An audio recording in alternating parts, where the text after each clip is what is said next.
على النبي محدثا مسعدني ما قادني فادسا زادني الباقي بجاه راقي ما قادني لشكر بالأوراق دعني النعم للشكور بمدح عبد سلوى شكور جميل متي لا يشال بشرى سرا وجهرا للنبي البشرى إلى الذي وجدت ما قد أخلق باب جهنم وأنا انخرق خدت إلى المختار ما قد فتى باب الجنان وإلينا الفتى فرت خير الخلق بالقرآن وولدا ومولد الصمان عجب ربنا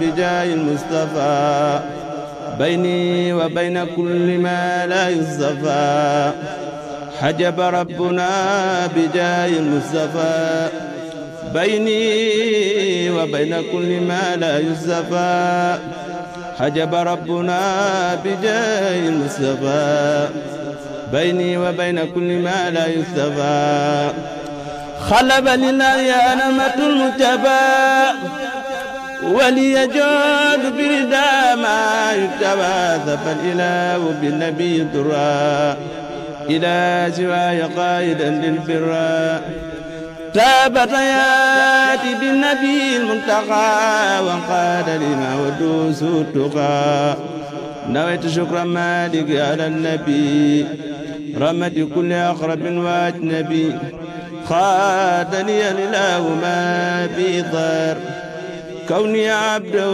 الخديم واستار رديت عمن جادني بكوني حبدا له خديم خير الكون واجاني القرآن بالحلاوة وقادني خير الورى التلاوة حديث خير الخلق يانيس بعد كتاب من هو الأنيس جادني الوهاب بالتناجي وهو تعالى خير من يناجي حويت في القرآن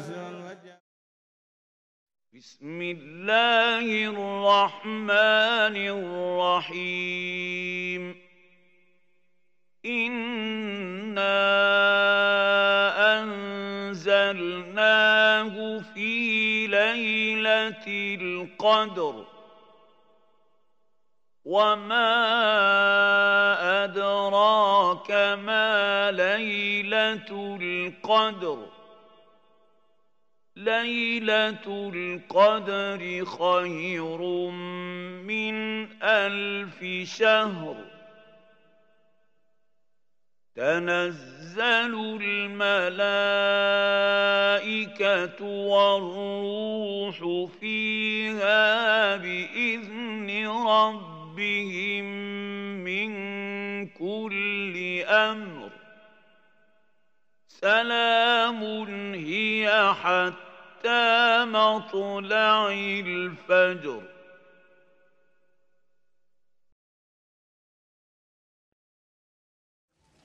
Mes frères, mes enfants, mes frères qui est ici présent, vous ne connaissez pas. Mais celui que Allah a guidé, Serigne Touba, la meilleure chose dans la vie qui peut arriver, c'est d'être aspiré par Serigne Touba. Je vois mes petits-enfants, ces enfants-là qui viennent de lire le Kassaïd là, ils étaient tout petits comme ça, je les ai vus venir prendre les cours ici. C'est formidable de voir que ces enfants, c'est eux qui lisent aujourd'hui les Kassaïd. Ce sont les poèmes de Serigne Touba. C'est formidable ça. N'est pas des noms à donner à n'importe qui. D'être aspiré par Serigne Touba. Ces enfants, c'est une bénédiction. De la même façon, Serigne Saliou, jërëjëf. Serigne Saliou, jërëjëf. Serigne Saliou, jërëjëf. À travers ça, nous avons vu que l'action de Serigne Touba, c'est une chose extraordinaire. Vous ne pouvez pas l'imaginer, vous ne pouvez pas savoir. Mais il y a beaucoup de gens, beaucoup de monde qui n'aspirent pas à cette dimension de Serigne Touba. Serigne Touba n'était pas comme vous l'imaginez. Mes chers enfants, Serigne Touba, c'est le plus grand miracle que nous pouvons vivre depuis qu'Allah Azza wa Jal, il nous a créés. C'est d'avoir été aspiré par Serigne Touba et de suivre le chemin de Serigne Touba. Ne lis pas les poèmes de Serigne Touba qui le veut. Lorsque je vois les enfants là qui lisent les poèmes de Serigne Touba, je suis très étonné. Je me demande comment est-ce que ces enfants-là, ils en sont arrivés à ça. Moi, je les ai vus tout petits arriver ici. Ils ont grandi et je les regarde pour voir si ce n'est pas ma vue qui me trompe. Mais vraiment, ce n'est pas ma vue qui me trompe. Ils ont grandi, mais je les reconnais. Je les reconnais.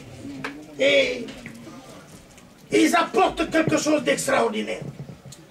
La dimension de Serigne Touba, que je puisse vous dire, n'aspire pas à la dimension de Serigne Touba qui le veut. C'est Serigne Touba qui dit, c'est Serigne Touba qui montre le chemin, c'est Serigne Touba qui donne la bénédiction. Aujourd'hui, nous sommes réunis ici. Et pour la plupart, je ne sais pas s'il y en a qui ont fait le Kadiri à Touba, mais je peux vous dire que la dimension est indescriptible. On ne peut pas le découvrir, on ne peut pas le décrire. Sauf que celui qui a la chance de franchir et de rentrer dans la propriété que Serigne Touba a bâtie, car Serigne Touba n'existe rien que pour le bien de l'humanité. C'est pour le bien de l'humanité que Serigne Touba existe. C'est pour un apport de bien-être à l'être humain, à tout ce qui existe, que ce soit les hommes, que ce soit les bêtes, que ce soit les plantes, tous ils obéissent à Serigne Touba. Moi j'ai compris beaucoup. Vous savez, je reviens de l'Irak. Il y a à peine un mois. J'ai voyagé là-bas et des choses que j'ai vues. Moi j'avais répondu à l'appel de Serigne Touba, mais je n'avais pas très bien compris. Quand je suis arrivé en Irak, j'ai compris Serigne Touba. J'ai compris Serigne Touba. Mais ces enfants Serigne Touba, c'est la meilleure chose qui pouvait nous arriver, nous les mourir. Nous devons être fiers d'être les mourir. Alhamdulillah. Partout où nous allons, nous devons être fiers d'être les mourir. D'être les représentants du mouridisme partout n'est pas donné à n'importe qui. Ce n'est pas à la portée de n'importe qui. Et donc, ici, tout le monde, ici, nous sommes des élus. Nous sommes des élus. Serigne Touba nous a mis dans sa voie. Nous remercions Serigne Touba. Nous remercions Serigne Touba. Serigne Touba Djerejef. Serigne Touba Djerejef. Serigne Touba Djerejef. Allahu Akbar. Vous savez la description de l'Laylatul Qadr. Il n'y a qu'un seul Serigne Touba qui le sait. On peut dire, les savants, ils le disent, les chercheurs, ils disent qu'il y a une bénédiction depuis des 1000 mois et tout comme ça. Ça, ils le disent. Mais il n'y a que Serigne Touba qui connaît. celui qui a fait les Laylatul Qadr aujourd'hui.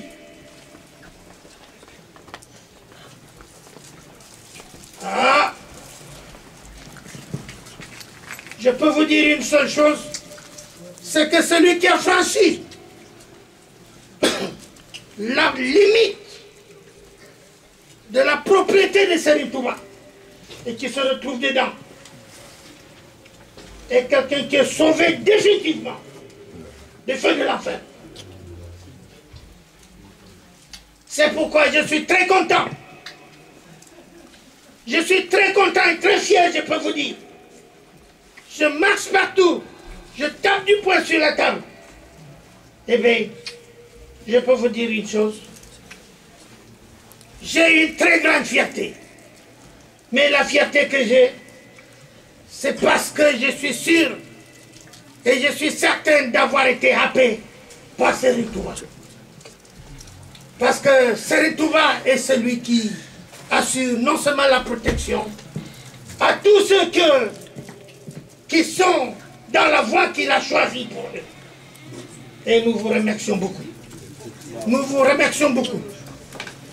Et nous demandons à tous ceux qui sont les adeptes de Serigne Touba, tous qui suivent cette voie, tous qui sont les adeptes de Serigne Saliou, puisque Serigne Saliou Mbacké, c'est le fils de Serigne Touba. C'était le fils de Serigne Touba. Et le chemin qu'il a suivi, c'était le chemin de Serigne Touba. C'est pour ça que nous disons,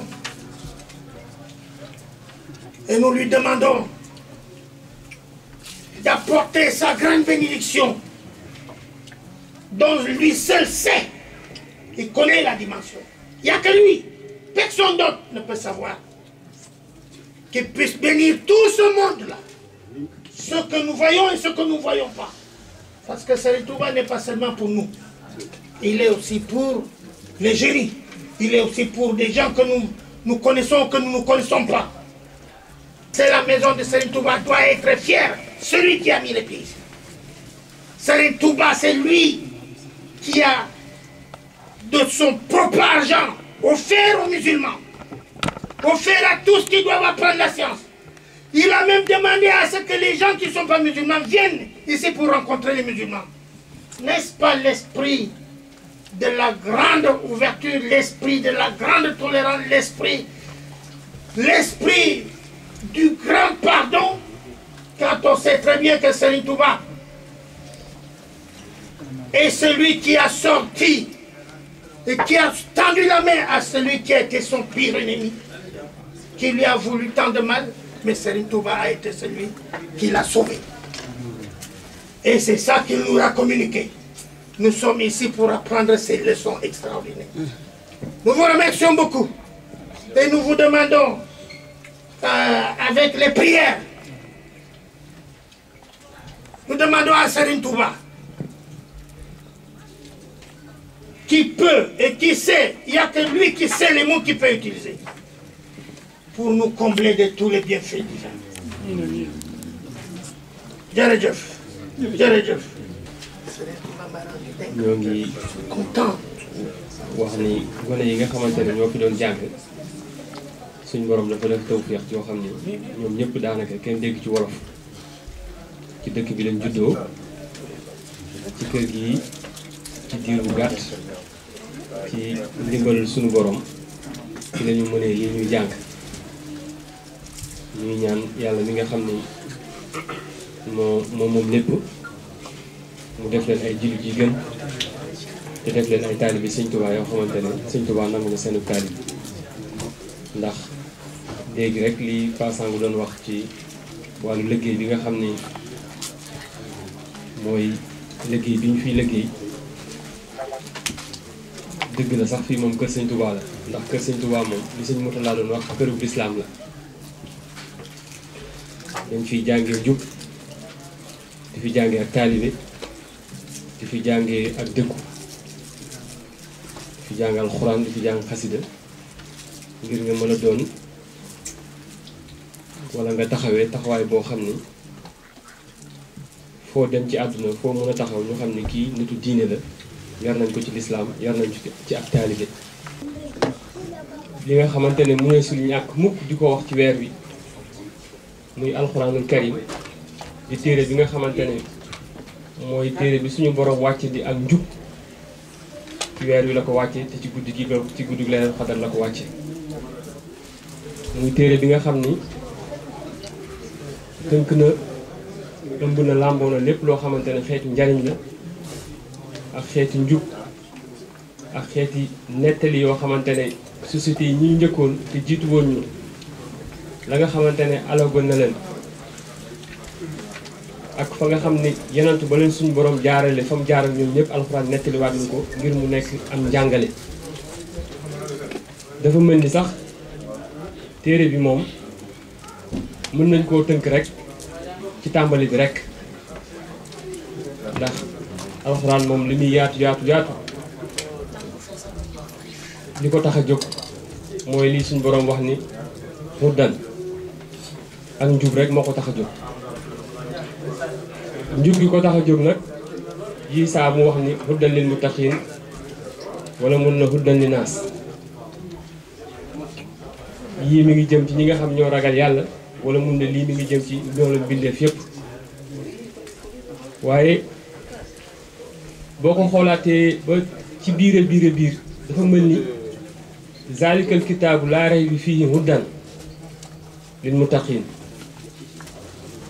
zalikal kitaab boobe téere laa rayba fiihi maanaam amul benn sikki sàkk boo xamante ne am na ci téere du téere boo xam ni dañ koy rattaché ak benn époque du téere boo xamante ne da nga koy rattaché ak benn idéologie du téere boo xamante ne da ngay dem ba nga xamante ne da nga naan dëppoowul ak modernité du téere boo xamante ne li fi xew muy xeetu xam-xam wala xeetu yoo xamante ne nit ñee ko fental seen bopp nga xam ne dañuy dem ba ci jamono dépassé ko. ak téere bi nga xamante ne suñu borom def na laa rayba fiihi maanaam jamono yëpp lay àtte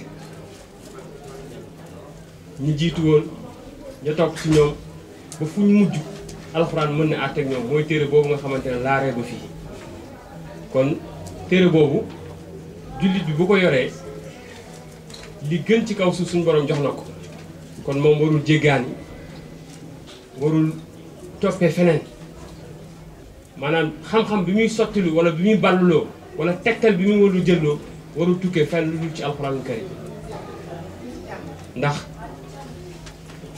téere la boo xam ni Sëñ Tuubaa sax wax na ko wal shifaa min kulli daa crise économique crise valeur crise idéologique comportement psychologie sociale alxuraan dafay faj lépp ndax téere boobu Yonent bi sallallahu alayhi wasallam ci la yor saaba yi ci la leen yar te ñooñu ñooy ñi gën ci xeet wi nekkoon ci société boo xamante ne tënk kuñ tënk seen bopp ci alxuraan moo tax seen exemple nit ñi di ko cité ba léegi kon téere la boo xam ni mën nañ yamale waxtaan yëpp ci alxuraanul karim te mën nañu sax bañ a weesu laa rayba fiihi mooy amul benn déng-déng xamante ne Yonent bi doon na ko ràbb diggante saaba yi ak doon ko tabax biir Madina mu tabax ko ci alxuraan tabax ko ci njub mënta bokk benn société boo xamante ne ci liñ ko tabax mooy xalaatu doomu aadama bi rek mooy xool moom xalaatam jàpp na ni moo gën a ñaw te moom kiy bind wala muy wax li muy bind wala mu di koy wax époque am rek lay mën a waxal yii saa sax ngir ci ñoo xamante ne peut-être suñu borom dimbali na leen ñu mën a sànni loo xamante ne day sax jëm kanam waaye du yàgg yeneen contexte ñëw weddi loolu dindi ko moom sa bicc moo tax ci loolu loi yi nga gis ñu tabax ko ci sax loi yooyu da ngay dem ba nga xamante ne jamono day ñëw ñu dindi ko lii ñu abrogé ko wala ñu wootewaat assemblée nationale ñu ne nañ voté lii alxuraan kese ngay gis mu tëral loi boo xamante ne day dem ba ilaa yawmal qiyaamati akbar kon téere la boo xamante ne moo tënk lépp moo tax ku fi mos a wàcc di waaju ku baax nga jëloon sa lépp tënk ko ci alxuraan da ngay dégg Sëñ Tuubaa naa kanzil kitaabu wal hadiis wal adab laa jamu fitat wala jamu sa wala mun a xiraatoo kanzi wa jaay wa izzati jàng gi muy jàng alxuraan mooy trésoram mooy ndàmbam mooy darajaam maqaam bu muy sàkku ci alxuraan da koy sàkku te boo xoolee dafa mel ni jullit ñi suñu borom dafa teg ci ñoom wurus gën a sell ci wurus yi waaye xamuñu nuñ koy jariñoo moo tax ñuy jéggaani di roy keneen wala ñuy jël di imiter loo xamante ne la ko tënk dara nekku ci ngëm dara nekku ci am jub te bu jamono doxee tuuti weddi loolu lépp ba mu set wicc ñu jëlaat yeneen loi tëralaat ko kon alxuraan jooju ñu suñu borom wàcceel te wàcce ko ci guddi gi gën a màgg war na jullit bi xool melokaanam xool doxalinam xool ngëmam ndax loolu moo ko laytaay wala mooy cislaay ndax soxna Aïcha bi ñu ko laajee ne ko yonent saa sallam luy jukkoom mu ne leen alxuraan juy dox la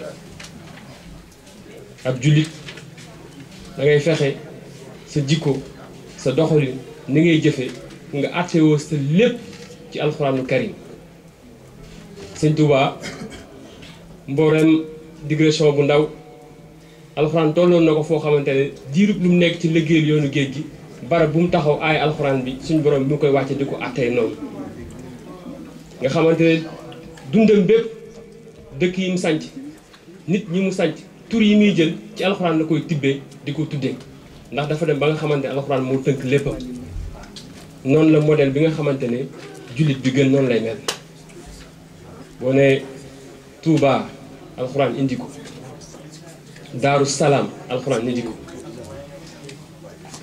bu taxawee biir di dem ci géej gi suñ borom ne ko way yamkuru bika lazina kafaru fàttalikul jamono ji nga xamante ne yendu saa salaam yéefar yi ñu ngi koy fexeel ngir tëj ko ngir rey ko wala ñu génne ko réew mi mu dëkk donc vécu bépp trajectoire am bépp alxuraan moo ko tënk ab jullit noonu lay doxale xool li alxuraan di digle muy loo xamante ne dara mënu koo dindi ndax yàlla mi ko wàccee moo xam jamono nu mu tëddee ndax suñu borom loolu sax répétition la notion ak espace mënul tënk yàlla suñu borom yàlla lépp dafa teew fi kanamam gannaaw nag lépp dafa teew ci kanamam mu wàcce téere boo xam ni lu science di gën di développé lu nit ñi gën di xarañ dañuy dem ba découvrir loo xamante ne dañ naan ah lii de alxuraan ba mu ko waxee mat na junni at finalité alxuraan nekkul ni àdduna rek moo ko tax a jóg ndax àdduna sax ci la ndax wala tansaw nasiibakum mina dunya la alxuraan wax sa cër bi la yàlla cërale ci àdduna bu ko fàtte mukk waaye finalité am dafa am geneen kër goo xamante ne moom la suñu borom dencal ñi nga xamante ne ñooy jullit yi moo tax alxuraan mbiram yamul rekk di àttewoo benn jamono day dem di la jox ay détails ci àjjana nu mu mel ndax cër bu mu ko jox di la jox jataay sawara nan la mel di la jox ay détails nit ñi nan la suñu borom di dajalee nga xamante ne nekkul benn société nekkul benn mbir moo xamante ne dafa jóg rek tënku ci benn jamono muy àdduna wala tënku ci benn barab muy àdduna kese li lay tënk jatan la yow jullit bi mooy alxuraanul karim ne la bul lekk riba bul natt mi di manqué bul def ak njublan ku la tooñ na nga ko jéggal boo fayoo na ngay fay liñ la digal booy fayu na nga fayu liñ la digal waaye boo mënee jéggale moo gën bul bokkaale yàlla suñ borom del sant ndax boo sante yàlla dolli la boo weddee mu alak la di la jox ay leçon de sagesse yoo xamante ne société yi njëkkoon loolu moo leen alagoon ngóor jigéen weddi yàlla dem ba beew arrogance boo xamante ne da lay yegg foo xamante ne da ngay jiñ sa bopp yàlla wala nga yatt ay xërëm di ko jaamu xërëm yooyu amatul mais philosophie la nit ñi di toog benn xeetu philosophie wala benn comportement wala benn lu xew luy dox nit ñi di ko toog mën na dem ba nekk représente ay xërëm te yàlla kenn la lu jamono dox suñu borom benn buur la boo xamante ne li mu séddoo kenn du ko ci fekk si kon xam naa ñu ngi yemale fii waxtaan wi ndax temps bi jot na ñu ngi jéglu bu baax a baax. bismillahi rahmani rahim salaatu wassalaamu ala ashraf almursalin sayidina muhammadin sallallahu alayhi wa sallam allahumma taqabbal minna innaka anta as-samiu al-alim Nous célébrons ce soir Laylatul Qadr. Laylatul Qadr a été annoncé dans le Coran. Bismillah ar-Rahman ar-Rahim. Inna anzalnahu fi Laylatul Qadr wa ma adraka ma Laylatul Qadr. Laylatul Qadr khayrun min alfi shahrin tanazzalu al-malaikatu war-ruhu fiha bi-idni rabbihim min kulli amrin. Salamun hiya hatta matla'il fajr. On l'a révélé Laylatul Qadr. Le Coran a été révélé Laylatul Qadr. C'est le jour où Allah a commencé la révélation du Coran, où le prophète Mohammed sallallahu alayhi wa sallam a reçu le Coran. Inna anzalnahu fi Laylatul Qadr. On l'a descendu donc des sphères célestes, du Arsh, du Kursi, du Lawh al-Mahfouz, que Sayyidina Jibril a rapporté au prophète Mohammed sallallahu alayhi wa sallam. Inna anzalnahu fi Laylatul Qadr wa ma adraka ma Laylatul Qadr. Et qu'est-ce que vous en savez de Laylatul Qadr? Comment vous pouvez savoir l'immensité de Laylatul Qadr? Laylatul Qadr est un secret divin. وما أدراك ما ليلة القدر ليلة القدر خير من ألف شهر. ليلة القدر est meilleur que 1000 mois. 1000 mois équivaut à 82 ans d'année terrestre. Ça veut dire la vie, toute une vie entière d'un être humain. Cette nuit, elle vaut toute une vie humaine. وما أدراك ما ليلة القدر ليلة القدر خير من ألف شهر تنزل الملائكة والروح. Les anges et l'Esprit Saint, le Ruh. تنزل الملائكة والروح فيها بإذن ربهم. Et chaque Laylatul Qadr, les anges et l'Esprit Saint descendent par la permission et l'ordre du Seigneur. تنزل الملائكة والروح فيها بإذن ربهم من كل أمر. Ils viennent pour installer sur terre l'ordre, un ordre de la destinée humaine. Parce que la destinée humaine, le plan de l'existence humaine se déroule depuis Sayyidina Adam jusqu'à la fin des temps, jusqu'à la venue de Sayyidina Isa qui va tuer Dajjal, et après Ajuj Majuj et la fin de l'humanité. Donc, chaque Laylatul Qadr, il y a une nouvelle donne qui vient pour réactualiser les données divines. Donc c'est un secret, Laylatul Qadr, c'est un secret divin. Tout ce qu'on demande à Allah cette nuit-là, Allah l'accorde. Mais Laylatul Qadr, on ne sait pas exactement quel jour elle tombe. On a dit le 27 parce que c'est le 27 que ça a coïncidé quand la première nuit de la révélation. La première nuit où Allah a parlé de Laylatul Qadr, ça coïncidait avec le 27 de Ramadan. Donc on a retenu la date du 27. Mais le prophète Mohammed sallallahu alayhi wa sallam a dit qu'elle n'est pas toujours la même nuit. Elle dépend du contexte, parce qu'elle est tournante. Il a donné des indications. Elle tombe toujours une nuit du vendredi. Et ça dépend. Le Ramadan, il a commencé par mardi, ou par mercredi, ou par jeudi, ou par vendredi, ou par samedi, ou par dimanche, ou par lundi. Ça dépend du jour, elle tombe. Et elle tombe toujours sur un jour impair. Impair d'après le calendrier lunaire islamique. Donc ce sont des indications par lesquelles il se repère. Et que Serigne Touba a bien mentionné pour qu'on puisse se repérer. Donc nous célébrons cette nuit d'après les indications qui nous ont été données par Khadim Rassoul. Mais Khadim Rassoul avait une particularité. Parce que pour Khadim Rassoul, les mois, les années, les jours se personnifiaient. Il connaissait lundi, mardi, mercredi, jeudi, vendredi, samedi, dimanche, comme il connaissait des personnes. Il se personnifiait pour lui. Le mois de Ramadan, le mois de Dhul-Qa'da, Dhul-Hijjah, chacun il avait une autre approche. C'est pour ça on va lire maintenant ce que Serigne Touba il dit. Donc il a c'est des secrets dont seul Serigne Touba est titulaire. Et il avait un rapport avec le mois de Ramadan particulièrement et le mois de Rabia, de naissance du prophète Mohammed sallallahu alayhi wa sallam, des rapports particuliers. Et avec l'Ayat al-Qadr. Donc, on va lire une qasida que Serigne Touba a écrit pour l'Ayat al-Qadr. Et je vais traduire. هذا مفتاح النصر في دعاء ليلة القدر. Ceci est la clé du triomphe, de la victoire dans l'invocation, dua, Laylat al-Qadr. Avec ce dua-là, avec cette qasida-là, on a la clé du succès dans notre invocation, dans notre dua, Laylat al-Qadr. Donc c'est une clé que Serigne Touba nous donne, avec laquelle on ouvre la porte des trésors divins pour puiser ce qu'on veut. هذا مفتاح النصر في دعاء ليلة القدر. الحمد لله المجيب ذي القدر. الحمد لله المجيب ذي القدر من خصنا فضلا بليلة القدر.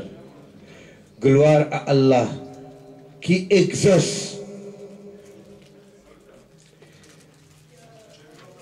qui nous donne de sa providence et qui nous a particularisé. Il a particularisé la communauté du prophète Mohammed sallallahu alayhi wa sallam par Laylat al-Qadr. Elle est particulière à la communauté islamique, Laylat al-Qadr. Tu ne le trouveras jamais dans une autre religion. C'est un secret et un mystère et une bénédiction qu'Allah a accordée au prophète Mohammed sallallahu alayhi wa sallam et par là à sa communauté. Man khassana fadlan bi Laylat al-Qadr, qui nous a particularisé par sa grâce de Laylat al-Qadr. Mu'azziman li sha'niha fi ad-dahri hatta ghadat khayran min 1000 shahr. Allah l'a magnifiée éternellement jusqu'à ce qu'elle est devenue meilleure que 1000 mois. Donc une destinée humaine. Laylat al-Qadr est meilleure que toute une existence terrestre d'un être humain. Donc celui qui sait comment profiter, bénéficier de cette nuit de Laylat al-Qadr, c'est mieux que lui, que tout ce qu'il fait dans toute sa vie. ثم الصلاة والسلام أبدا على الذي خير البرية بدا. Et puis prière et salutations éternelles sur la meilleure des créatures qui est venue à l'existence. محمد والآل والصحب الكرام ما ظفر الداعي بأفضل مرام. Mohammed sur sa famille, sur ses compagnons vertueux, tant que celui qui invoque son Seigneur obtiendra les meilleures récompenses, les meilleurs dons. هذا وإني اليوم ذو استمطاري من الكريم كلما أوتاري. Voici qu'aujourd'hui, je demande à Allah de pleuvoir de bénédictions et de dons. هذا وإني اليوم ذو استمطاري من الكريم كلما أوتاري. يا ربنا بفضل هذه الليلة فاستر معائبي واسمع قولتي. Ô Seigneur, par la grâce de cette nuit, voile mes imperfections et écoute mes invocations. يا ربنا بفضل هذا اليوم أصلح أموري وأمور قومي. Ô Seigneur, par la grâce de ce jour béni, répare mes états et prends soin de ma communauté, de mes disciples. يا ربنا بفضلك في كل ما يضرني وللهدى اجعل سلما. Ô Seigneur, par sa grâce, protège-moi de tout ce qui peut me nuire et fais que la guidance soit une échelle d'ascension vers toi. يا ربنا بيمنها الجنان هب لي وطهرا لي الجنان. Ô Seigneur, par la grâce de cette nuit, accorde-moi le paradis et purifie-moi, mon âme et mon esprit. Ô Seigneur, par la grâce de cette nuit, accorde-moi le paradis à moi et mes disciples et purifie mon âme, ma conscience et celle de mes disciples. Ya Rabbana biyumniha al-jinana habli wa tahhar li al-jinana al-janana. Ya Rabbana bijahiha an-nurayn habli wa lil-ummati fi ad-darayn. Ô Seigneur, par la grâce de cette nuit, accorde-moi les lumières, les deux lumières de cette vie ici et de l'au-delà. Et pour moi, ainsi que pour la communauté, toute la communauté de l'islam, dans cette vie et dans l'au-delà. La lumière de la guidance et de la foi dans cette vie et la lumière de la bénédiction dans l'au-delà, au paradis. واسلك بنا نهج نجاح وفلاح واسلك بنا نهج نجاح وفلاح واجذب قلوبنا لزهد وصلاح. Mets-nous sur la voie du succès et de la félicité et attire nos cœurs vers le détachement et la perfection. Le détachement des choses terrestres et la perfection pour être entièrement tourné vers le Seigneur et l'au-delà. وأولنا سعادة تدوم والفضل يا من ملكه يدوم. Et accorde-nous un bonheur éternel et une grâce, ô toi, dont l'existence est éternelle. وصليا خير صلاة وسلام على الذي من دوره دار السلام. Et prie et salue le prophète dont les demeures sont des demeures de paix. محمد باب الهدى نافي الردى نائي المدى جال الدجى مضوردا والآل والصحب ومن لك دعا ما آب بالفوز العظيم من دعا. Mohammed, la porte de la guidance, qui a chassé la malfaisance et qui appelle à la bienfaisance et qui dissipe les ténèbres depuis qu'il est apparu dans ce monde, ainsi que sur sa famille, ses compagnons et tous ceux qui te prient et t'invoquent, tant que tu leur fais obtenir les dons et ce qu'ils demandent. سبحان ربك رب العزة عما يصفون وسلام على المرسلين والحمد لله رب العالمين.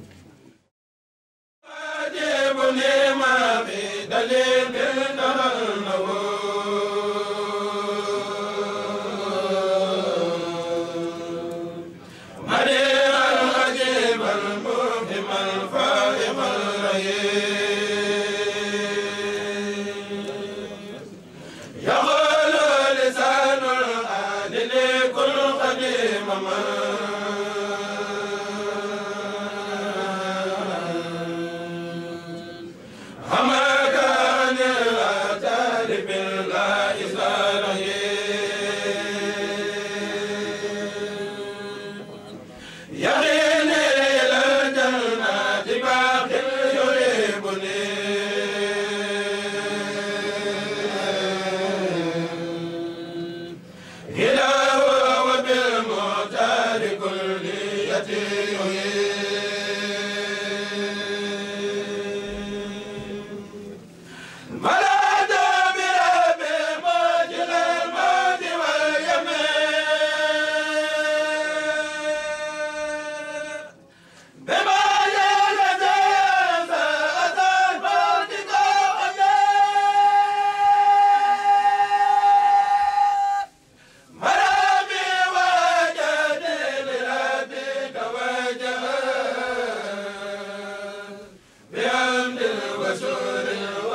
للمصطفى مجل اليمين